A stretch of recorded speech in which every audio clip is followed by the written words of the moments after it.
Hello everyone, I am Rimita and welcome to another episode of Midnight Alone। Video start करने से पहले मैं आप सबको बहुत सारा थैंक यू कहना चाहती हूँ कि आपने मिडनाइट अलोन के पहले एपिसोड को इतना सराहा, इतना सारा प्यार किया, इसलिए मैं आज मिडनाइट अलोन का सेकेंड एपिसोड लेके आई हूँ। जादू वो चीज़ है जिसको हम ज़्यादातर फैंटेसी कामों में देखते हैं। यह हमें ऐसी दुनिया में ले जाता है जो हमारी तरह तो है लेकिन अलग भी। जादू को ज़्यादातर हम दो तरीकों से जानते हैं, जो है लाइट और डार्क या फिर गुड और इविल, जिनमें से कुछ प्रैक्टिसेस आज भी टैबू है, यानी जिन पे आज भी पाबंदी है। अक्सर लोगों को फैसिनेशन रहता है आफ्टर लाइफ के बारे में कि मरने के बाद क्या होता है। आज हम इसी टॉपिक को डिस्कस करेंगे, जो है नेक्रोमेंसी। तो चलिए निकल पड़ते हैं मिडनाइट अलोन के हॉरर कोस्टर राइड पे।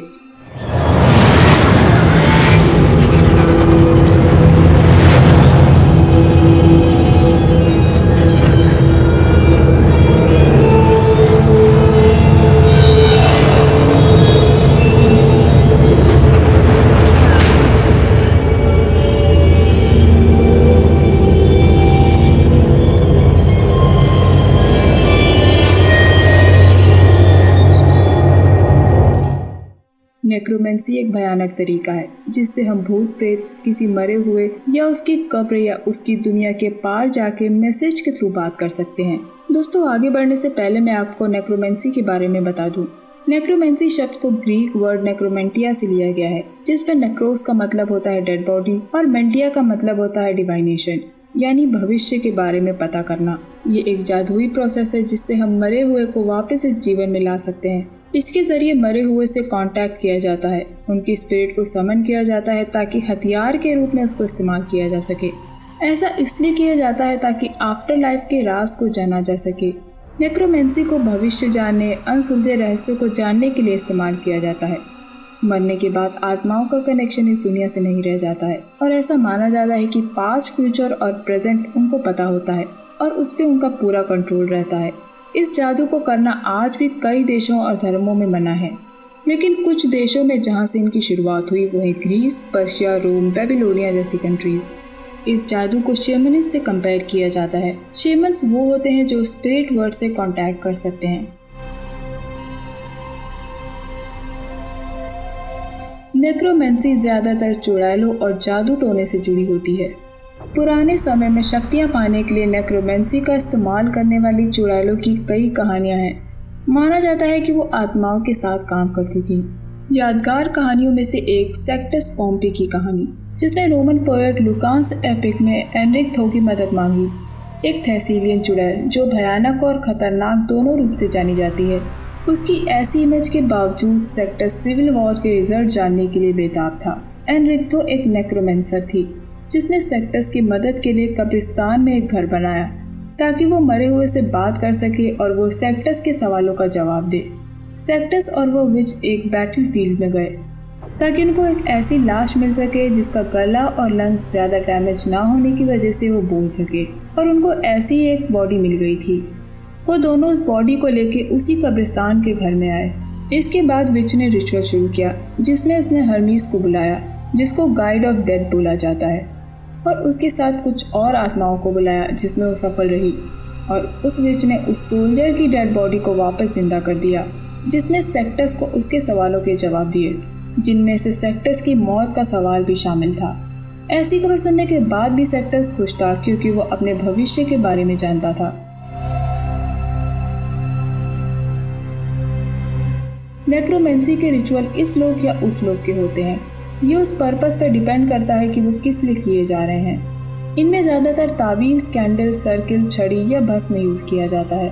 नेक्रोमेंसी के रिचुअल में नेक्रोमेंसर मरे हुए के कपड़े पहनता है, बिना हिले कई दिनों तक बैठता है और वो लाश को खाता है ताकि वो दूसरी साइड से कांटेक्ट कर सके। नेक्रोमेंसर उस जगह को चुनते हैं जो उनकी गाइडलाइंस को सूट करती है, जैसे मरे हुए का घर या बर्बाद और डरावना कब्रिस्तान।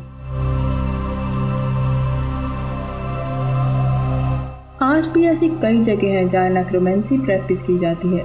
कई लोग अभी भी यकीन करते हैं कि मरे हुए को वापस जिंदा किया जा सकता है, जैसे एफ्रो ब्राजीलियन रिलीजन।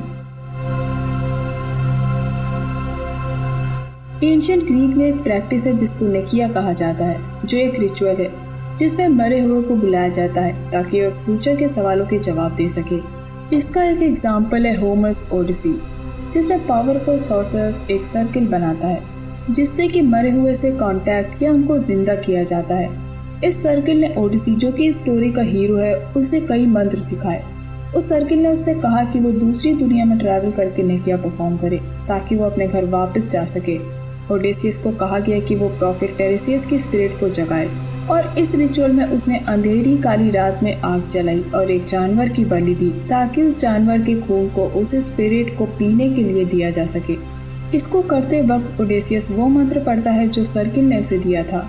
ओडेसियस ने इस दौरान कई आत्माओं का सामना किया प्रॉफिट टेरेसियस की आत्मा से मिलने से पहले। टेरेसियस के मिलने पर उन्होंने खून पिया और ओडेसियस को वो जानकारी दी जो उसे घर पहुंचा सकती थी। काली जादू का कंट्रोवर्शियल फॉर्म होने के बावजूद नेक्रोमेंसी को कई मेडलिव रिलीजियस लीडर और प्रीस्ट ने प्रैक्टिस किया। इन स्कॉलर्स का मानना था कि नेक्रोमेंसी उन्हें कई तरीकों से मदद कर सकती है, जैसे खोई हुई चीज़ों को पाना, किसी दोषी को ढूंढना और भविष्य बता पाना। कुछ रिलीजियस लीडर ने कुछ हद तक नेक्रोमेंसी परफॉर्म की। ये लोग हाईली ट्रेंड और एजुकेटेड थे एस्ट्रोलॉजी, डेमनोलॉजी और एक्सॉर्सिज्म में। नेक्रोमेंसर ये बिलीव करता है कि नेक्रोमेंसी प्रैक्टिस करने से 3 चीज़ें हासिल की जा सकती है: नॉलेज, इल्यूजन यानी भ्रम और दूसरों की विल पावर को मैनिपुलेट करना। इन तीनों चीज़ों को पॉजिटिव और नेगेटिव तरीकों से देखा जा सकता है।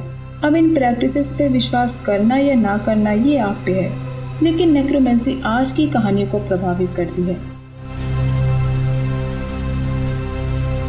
रीसेंट टाइम में अगर हम देखें तो इमॉर्टल कॉम्बैट नाम से एक वीडियो गेम है जिसमें शांग तुंग सिंह और क्वान शी दोनों को सॉर्सरर्स दिखाया गया है जो नेक्रोमेंसी का एग्जाम्पल आज के दौर में सेट करते हैं।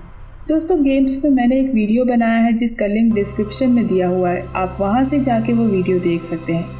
अगर हम मूवीज़ की बात करें तो इसका एग्जाम्पल हमें हैरी पॉटर में मिलता है, जहाँ वोल्डेमॉर्ट जो नेक्रोमेंसी परफॉर्म करता दिखाया गया है, जिसने अपने खुद की स्केलेटन और ज़ॉम्बी की आर्मी बनाई थी जो कि पहले ही मर चुके थे।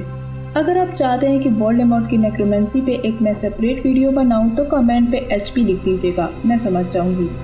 दोस्तों, ऐसा एक एग्जाम्पल हमें गेम ऑफ थ्रोन्स में व्हाइट वॉकर और नाइट किंग के रूप में देखने को मिलता है जो मरे हुए को जिंदा कर देता है।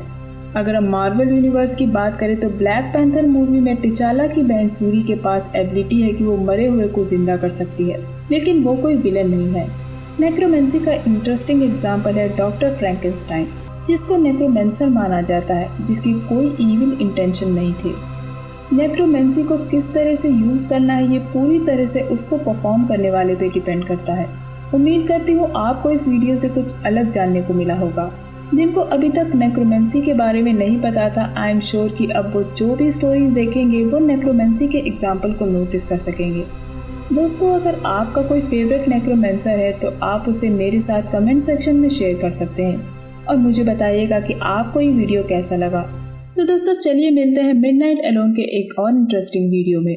तब तक के लिए अपना बहुत ख्याल रखिए। Stay safe, lots of love.